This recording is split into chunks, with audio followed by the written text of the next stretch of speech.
On dira plus tard d'Aïdjo, on avait quasiment tout fait pour lui en mettant des paquets de bulletins dans l'urne. Dans l'armée camerounaise, presque tous les officiers sont français.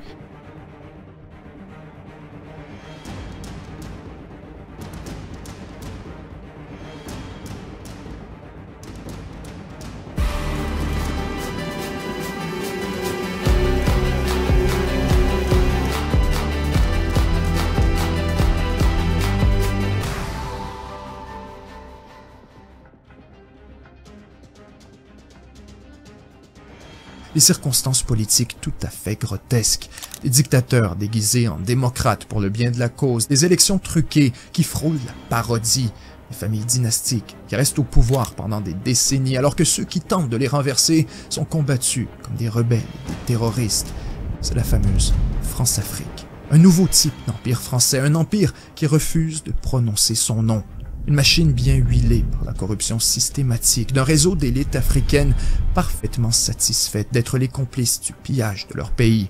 Évidemment, tout ça est quelque peu abstrait et facile à dire sans exemple concret, donc mes amis, je vous propose d'examiner quelques cas notoires et particulièrement évocateurs afin de mieux comprendre comment se déploie vraiment cette fameuse France-Afrique, et ce, jusqu'à aujourd'hui. Commençons avec le Cameroun, puisque ça illustre très bien la stratégie de fausse indépendance dont il était question plus tôt. Durant les années 50, les indépendantistes du Cameroun se réunissent dans un parti appelé l'UPC. Pendant des années, la France les emprisonne, les réprime et va même jusqu'à assassiner 2 de ses leaders. Une fois les indépendantistes en déroute, ils installent à la tête du Cameroun un leader favorable à la France, Amadou Aïdjo, et s'assurent qu'il reste au pouvoir par la fraude électorale. On dira plus tard d'Aïdjo, on avait quasiment tout fait pour lui en mettant des paquets de bulletins dans l'urne. Dans l'armée camerounaise, presque tous les officiers sont français. Paris garde le contrôle sur les ressources stratégiques du Cameroun tout en combattant avec l'aide d'Aïdjo les véritables indépendantistes dans ce qui deviendra une guerre civile tragique, la guerre du Cameroun. Aïdjo, l'homme de la France, reste au pouvoir pendant 22 ans, instaurant un régime autoritaire où la corruption frôle la caricature. L'argent du pétrole est déposé directement dans des comptes en France et en Suisse, alors que des milliards de dollars sont détournés dans les poches du régime et des pétrolières. Lorsque Paris sent que Aïdjo devient un problème, on lui choisit un successeur, un certain Paul Biya. Appuyé par la France, il applique à la lettre les demandes de la Banque mondiale et du FMI en réduisant les salaires de l'État par 60% pour rembourser la dette. Avec une fortune évaluée à au moins 200 millions de dollars, Paul Biya est toujours au pouvoir aujourd'hui. À 90 ans, c'est le plus vieux chef d'État du monde. Bientôt, avec l'aval de la France, son fils prendra le relais. Et la farce continue. Un autre exemple similaire, c'est celui du Togo. Quand le premier président Sylvanus Olympio tente d'affranchir le Togo du franc CFA et d'équilibrer les relations avec la France, il est assassiné. Les ententes sont signées afin de permettre à la France d'user comme elle l'entend de toutes les ressources stratégiques. Continuons avec un cas particulièrement d'actualité, le Gabon. Dès le début des années 60, notamment grâce à des réserves de pétrole abondantes, le Gabon devient un peu le cœur de la France-Afrique. Dès l'indépendance, un proche de la France nommé Léon Mba est établi comme président du pays, jouissant de presque tous les pouvoirs et interdisant tous les autres partis politiques. Encore une fois, des ententes sont signées avec la France pour l'accès aux ressources en échange de la protection de son régime. Mais si, lorsqu'il est renversé pour établir une vraie démocratie en 1964, Jacques Foccart mobilise une intervention militaire de la France et Léon Mba est réinstallé par les armes. On lui conseille alors de se nommer un dauphin, quelqu'un qui pourrait prendre sa place en cas de problème. Jacques Foccart et Charles de Gaulle choisissent pour lui un vice-président, un certain Albert Bongo. Bongo devient rapidement le vrai leader et naturellement c'est lui qui prend le pouvoir à la mort de Léon Mba.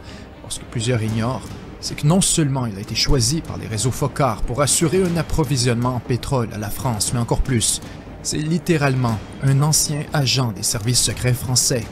Parfois, la réalité dépasse la fiction. On surnomme le Gabon Foccarland tellement le pays agit comme base arrière des réseaux Foccart. Des mercenaires français établissent leurs activités au Gabon. Ce sont les hommes de Bob Denard. Au fil des années, ils participent à une foule d'interventions clandestines, de guerres civiles et de coups d'État un peu partout à travers l'Afrique. Pour le reste de sa vie, Albert, devenu Omar Bongo, organise l'extraction du pétrole gabonais au profit de la France, tout en détournant des milliards pour son bénéfice personnel. On apprendra plus tard que la pétrolière française Elf Aquitaine verse à Omar Bongo une prime secrète pour chaque baril de pétrole et chaque contrat. En fait, un cadre de la pétrolière confiera sous serment dans une enquête que l'entreprise versait environ 50 millions d'euros par année à Omar Bongo à travers des comptes suisses en échange de l'accès aux gisements de pétrole. L'affaire Elf passe à l'histoire comme le plus gros scandale politico-financier depuis la fin de la Seconde Guerre mondiale. On découvre notamment que partout en Afrique francophone, des politiciens sont payés pour leur collaboration dans le trafic du pétrole. À la mort d'Omar Bongo en 2009, son propre fils Ali Bongo est nommé président après une élection truquée, toujours avec l'appui retentissant des réseaux focards et l'endossement personnel de Nicolas Sarkozy. Le président Sarkozy reçoit Ali Bongo à l'Élysée, le décore discrètement grand officier de la Légion d'honneur pour souligner les services rendus à la France.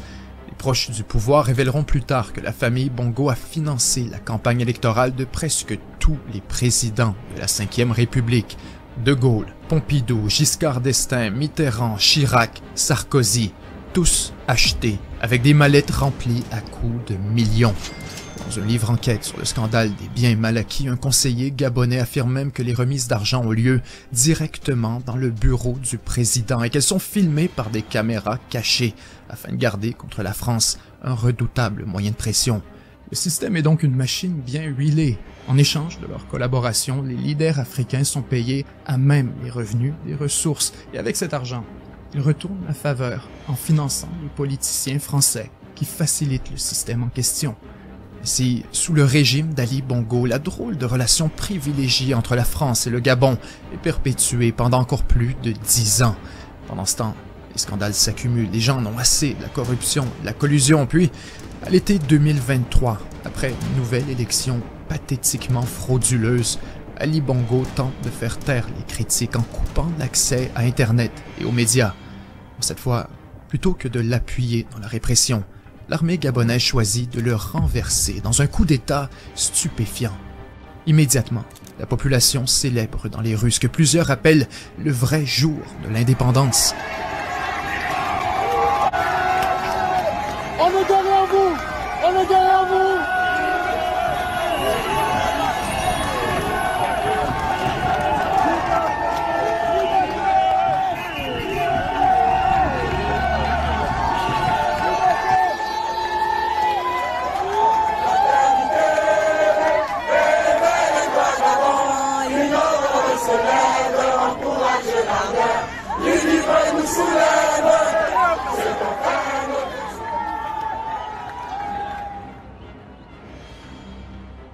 D'abord, la France condamne le coup d'État militaire qui est en cours au Gabon. Et la France surveille avec beaucoup d'attention l'évolution de la situation sur place. Sans surprise, la France condamne le coup d'État et faisant preuve d'un culot et d'une hypocrisie sans pareil. Elle appelle à respecter les résultats de l'élection frauduleuse et à rétablir le régime dynastique des Bongo, au nom bien sûr de la démocratie. Prochain exemple choquant, le Congo-Brazzaville. Tout au long des années 80, sous le régime de Denis Sassou Nguesso, le pays touche seulement 17% des revenus de pétrole, alors que le reste revient aux intérêts français. Une entente extrêmement avantageuse, surtout lorsque comparée aux fameux 50-50 de plusieurs pays arabes. Pour le dire autrement, le Congo fait rire de lui. En conséquence, assez rapidement, les caisses de l'État se retrouvent complètement vides, la croissance est presque nulle et la dette s'accumule à une vitesse effarante. Lorsque l'URSS s'effondre au début des années 90, la situation empire et le régime de Sassou Nguesso semble vulnérable. Ainsi, Elf Congo, la compagnie pétrolière française, appuie un remplacement, Pascal Lissouba. Encore une fois, on finance son élection à coups de mallettes remplies d'argent. Or, quand Lissouba arrive au pouvoir, l'économie est carrément au bord du gouffre. Les fonctionnaires ne sont plus payés depuis des mois, donc il demande à Elf Congo une avance de 200 millions sur les redevances pétrolières, ce que la compagnie refuse. En réponse, Lissouba se retourne contre la compagnie. Il augmente les redevances sur le pétrole et va chercher son argent près d'une autre pétrolière, une américaine du nom de Oxy, qui est plus qu'heureuse de fournir les fonds en échange d'un accès privilégié à 2 nouveaux gisements. C'est alors qu'entrent en scène les réseaux Foccart. Avec l'aide de la pétrolière française et de la famille Bongo, on choisit de se débarrasser de Pascal Lissouba afin de réinstaller au pouvoir l'ami de la France, Denis Sassou Nguesso. Secrètement, le 1er novembre 1996, Jacques Chirac le reçoit à l'Élysée accompagné de nul autre que Omar Bongo. Les réseaux Foccart organisent la livraison d'armes pour équiper une organisation paramilitaire, les Cobras. Les armes arrivent par le Gabon, le Sénégal, l'Angola, parfois directement depuis Paris. Au moins 200 tonnes d'armement sont ainsi fournies aux fameux Cobras de Sassou Nguesso et rapidement, sans surprise, le pays est plongé dans une guerre civile sanglante. C'est la guerre du Congo.